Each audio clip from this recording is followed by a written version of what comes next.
Nous allons voir aujourd'hui une petite boîte d'accords totalement automatique. Il s'agit du modèle ATU 100-0A. C'est une petite boîte d'accords que vous pouvez trouver sur AliExpress pour 70 € à peu près.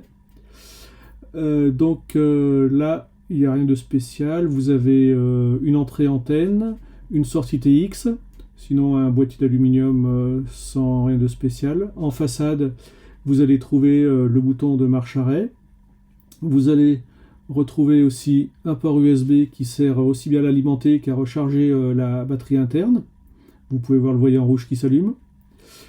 Donc nous allons l'allumer. En façade, vous voyez le petit afficheur LCD qui indique la puissance, le SWR, le niveau de TOS. Vous avez la puissance de sortie en antenne et votre efficience d'antenne, c'est-à-dire le niveau d'accord de votre antenne. Vous voyez quand vous êtes en charge, vous appuyez donc une fois sur le bouton, vous avez reset, et si vous tenez appuyé longtemps, vous passez en autotune, en autoréglage. Nous allons voir maintenant quand nous allons le brancher sur le poste et voir ce que ça va donner en réel.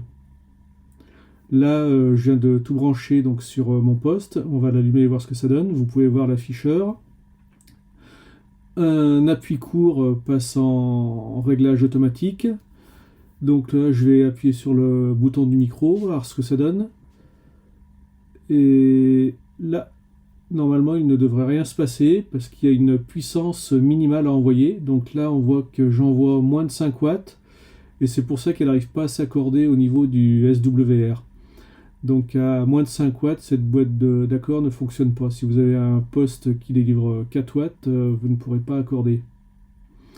Vous pouvez voir au niveau du SWR qui est à 0. On va recommencer donc en augmentant un petit peu la puissance du poste. Je passe en mode tune. Donc là, je vais appuyer. Je suis à peu près en 15 watts. Donc la puissance sortie de poste entre 12 et 13 watts. Le SWR c'est bien accordé à 1,02 en sachant que mon antenne n'est pas tout à fait accordée, elle est à peu près à 1,5. Vous avez la sortie d'antenne en 13 watts et l'efficience à 99%. Maintenant je vais passer sur une autre gamme de fréquences. Donc là hop, ça recale. La puissance est passée à 10 watts parce que là je suis passé sur une gamme de 21 MHz.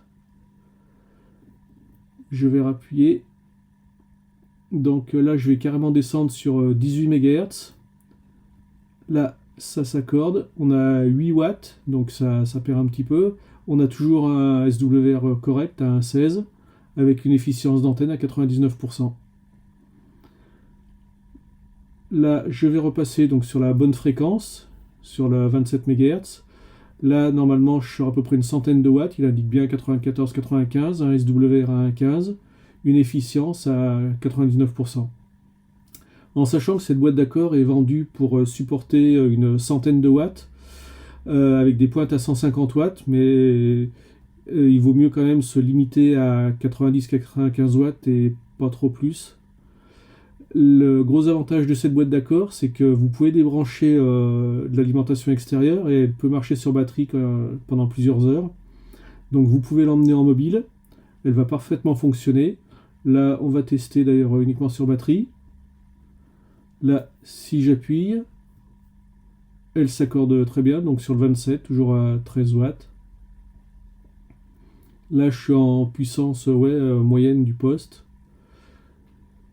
Donc pour une antenne qui est accordée à 1,5, je descends à 1,05, 1,06. En résumé, en mobile ou en fixe, vous pouvez très bien utiliser cette boîte d'accord. En mobile directement sur batterie, en fixe branché directement sur l'alimentation. Elle est hyper simple à utiliser, pas trop chère. En la commandant sur AliExpress, j'ai pu la recevoir en une dizaine de jours à peu près. Donc j'ai fait des tests en descendant jusqu'à 10 MHz et en montant jusqu'à 30 MHz, elle arrive à accorder sans problème. Après, même si elle est vendue pour aller de 1,5 à 55 MHz, si vous avez vraiment une antenne accordée sur le 27, vous ne pourrez pas descendre en dessous d'une dizaine de MHz. Donc j'espère que cette vidéo vous aura été utile. Si elle vous plaît, n'hésitez pas à liker et à laisser un petit commentaire.